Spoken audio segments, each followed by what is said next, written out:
In this video, we'll be talking about rate limiting, which is taking the number of requests in proportion to how many requests you can serve. So your servers have a particular capacity. Based on that capacity, you limit the rate of requests that you're actually accepting into this system. What this does is it avoids you from getting overloaded.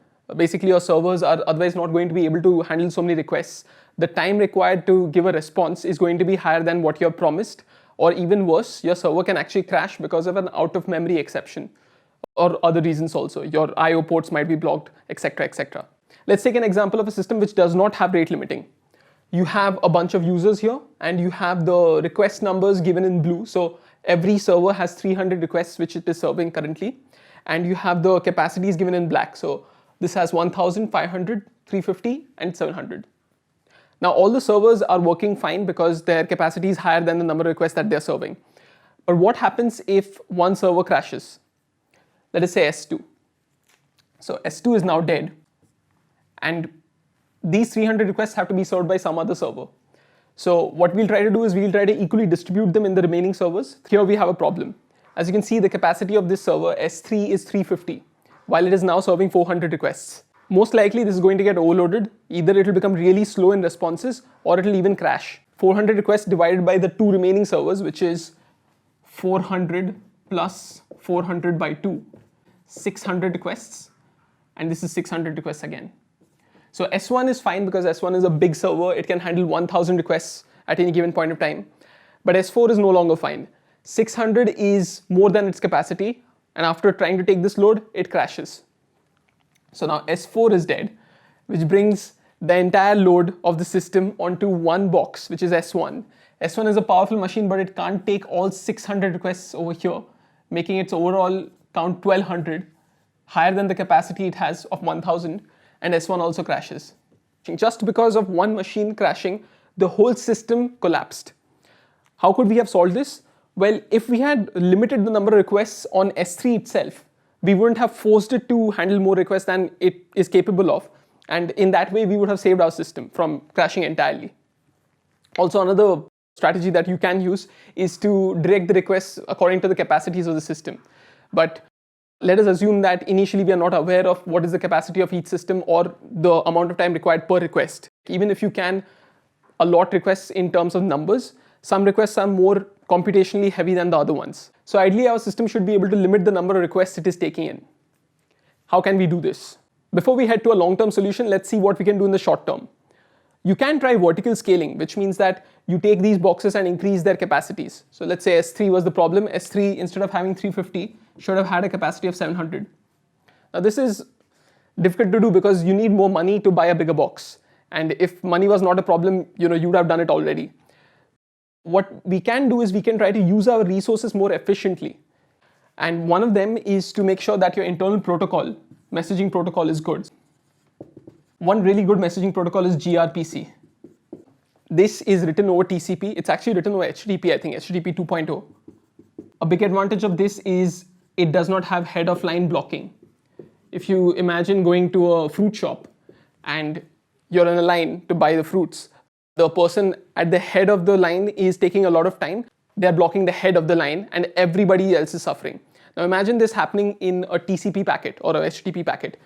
One request goes in, and till that request is actually processed, all other requests are in the queue. Internally, all these servers have queues for requests, which they keep pulling out in a FIFO manner. So the first request which comes in has to be processed, and then the second, and then the third. This has the problem of the first request taking a lot of time and potentially blocking a lot of other requests. So if you can process them in parallel, that's good. And in fact, that's what happens in gRPC. There's something called multiplexing. If you can think about the things that we learned in electronics, you can think of this as an asynchronous way to handle many requests. The second thing is you can try to reduce the size of the messages so that they are passed more easily. There's a few things you can try over here. There's cryo. What this does is it basically takes the message and compresses it into a shorter format, but it still makes sense. The message still is semantically the same thing. And the third thing you should look into is the number of client connections you're making. If you're going to be making a client connection for every request you're getting, it may not make sense. For example, in a chat system, if this client is connected to this server, there's probably going to be some amount of messages which will be passed in the next few minutes. So there's no point creating a connection, taking the request, parsing it, sending a response, then breaking the connection. So don't break the connection. You can keep the connection alive for, let's say, 1 hour.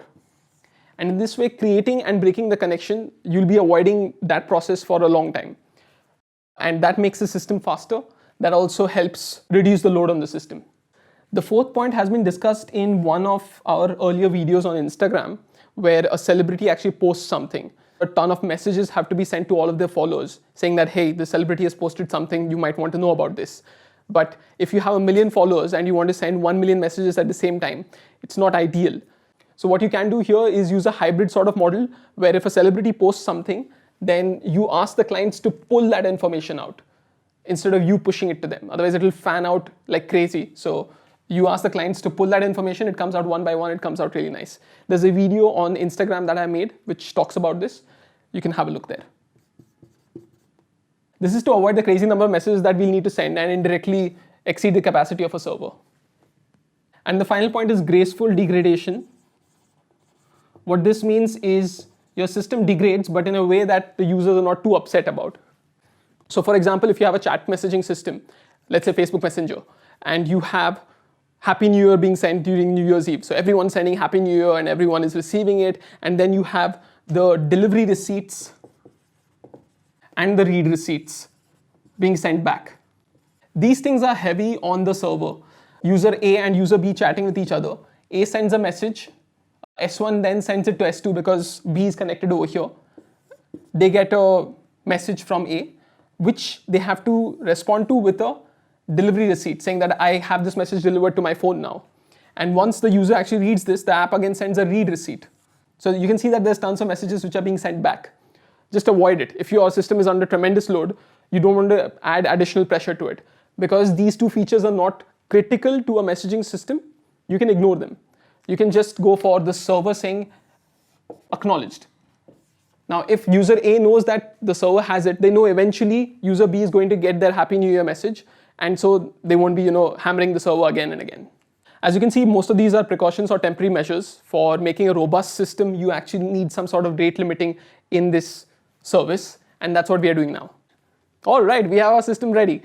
We have mobile users connected to this gateway, which is the only way you can actually connect with our system. So the gateway will be taking all incoming requests. And what does it do? Well, it routes requests to the correct service, S1, S2, or S3. And each service has a queue in which it will be taking in requests, processing them, and then throwing them out. So this is going again in FIFO order. The only thing is we have decoupled some of the configuration of our system based on rate limiting onto the Oracle. Now the Oracle can tell you whether something should happen or not. So whenever there's a request to the gateway sends a request of should I process this? Should this request be processed to the Oracle? And in this request, there's information of where should it be routed. So if the request is for S1, let's say, then should process will take the server name and the request and will expect a response, a Boolean response of yes or no. If the Oracle says yes, then the gateway will route it to S1. Otherwise, it will just drop the request on the spot and send failure back. So it can say 503, service is unavailable. And how does the Oracle know how many requests a service can take? Well, every time a service comes up, you actually register to the Oracle. So when you come up, you send a message to the Oracle stating that I am service S1 and this is my capacity. So these many requests can be handled by me at any given point of time.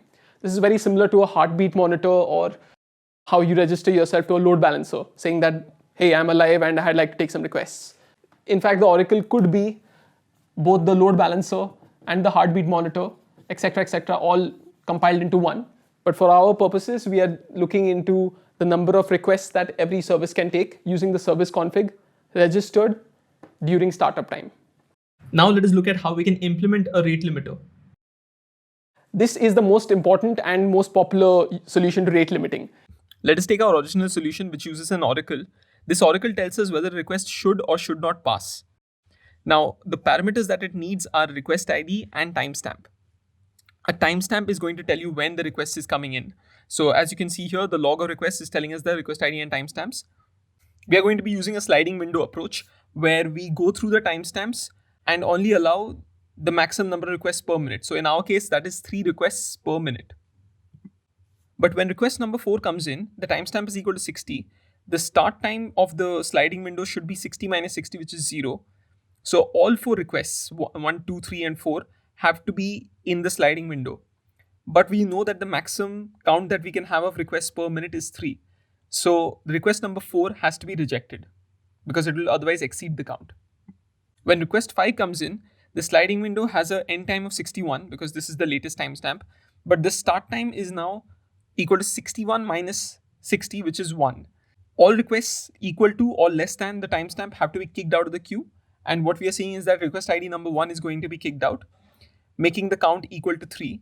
And this is a valid state. So request 5 won't be kicked out, it will be accepted. Similarly, for request 6, request 2 is first kicked out because the sliding window progresses by 1 and 6 is accepted.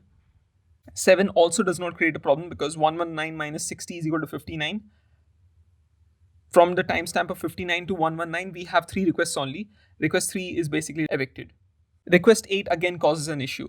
120 minus 60 is equal to 60. All requests ahead of the timestamp of 60 have to be taken into consideration. The count is equal to 4. We cannot allow that, so we don't accept 8. And finally, request ID 9 is similar to the other cases where we kick out request ID 5 first, keeping the count equal to 3. This solution is quite nice. The best thing about it is its simplicity and its correctness. So you can actually implement this without too much of a headache. But the problem is that the memory footprint is pretty high. You can see that the sliding window, if it is of size k, the amount of requests that we have to keep in memory is equal to k number of requests, along with the timestamps. The other issue is garbage collection. Every time you get a request, you're going to be finding out all the requests which are no longer valid, which have basically expired. So for that, you need to move the starting pointer of the sliding window by at most k slots, which is a lot. You can kind of improve it by using something like binary search, where you jump ahead and find out the exact place where all requests should be kicked out. But it's not ideal, and we can go for something much simpler, as we'll see now. Probably the best solution to rate limiting is something called a timer wheel. The size of this wheel is equal to the timeout of an incoming request in your system. So in my case, the size is 6. So I'm assuming after 6 seconds, all requests need to time out. Each of these buckets has a limited number of requests that it is going to store. It's a linked list or a queue. If you try to exceed this queue, it's just going to dump requests. Initially, time is equal to 0 and there are no requests. But when request ID 1 comes in, it has to be sent to the index of 1 mod 6 because that is time mod wheel size. That gives you the value 1. So I take request ID 1 and place it on the first slot. Similarly, request ID 2 goes to the second slot. 3, 4, 5, 6. All of these requests come at the same time of equal to 3. So they have the same index of 3. 6 is rejected since you can have only 3 requests at most in one time slot. At timestamp 4, 7 comes in and it maps to 4. But something interesting happens here. At 5, we are okay. We go to time slot 5. But at 6, when the time hits 6, we see that 6 mod 6 is equal to 0. What's effectively happened is that we have done a full rotation and we are coming back to the index of 0. Now when time increments to 7, we come to the time slot 1. Our pointer is now pointing to 1 and all requests inside this have to be kicked out.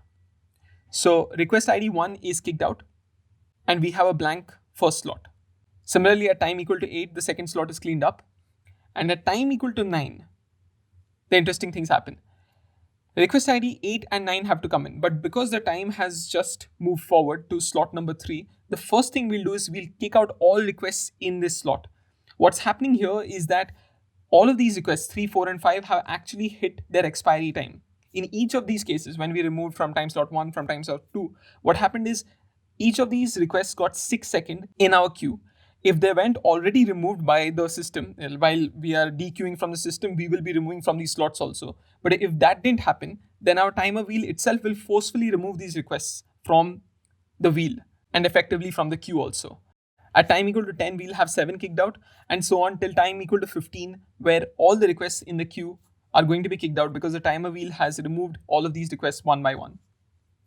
The good thing about this data structure is that every time you move the pointer forward, you remove all requests which have now expired.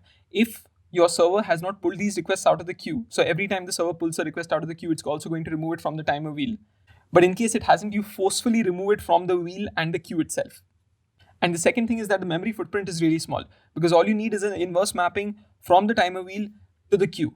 for every request. And every time your pointer reaches a slot, all requests in that are automatically considered to be expired. There are some clever ways to implement these data structures, the timer wheel, especially have a look at the hierarchical timer wheel. In case you have a task which is a long running task, instead of having 5 seconds, it can technically run to an hour long or maybe 2 or 3 hours. So that is 3,600 seconds. After all, what's happening over here is very similar to a counting sort where you have 3,600 slots. What if you have this in the granularity of milliseconds? That will be 3.6 million slots. So that's a lot of timers. There'll be a lot of sparse positions. So there will be requests over here, there'll be requests over here, but no requests for a long time. So your timer is going to do a lot of processing without any use. In general, in those cases, what you can use is called a hierarchical timer wheel. It's a rare use case, but still good to know about. The link is in the description below.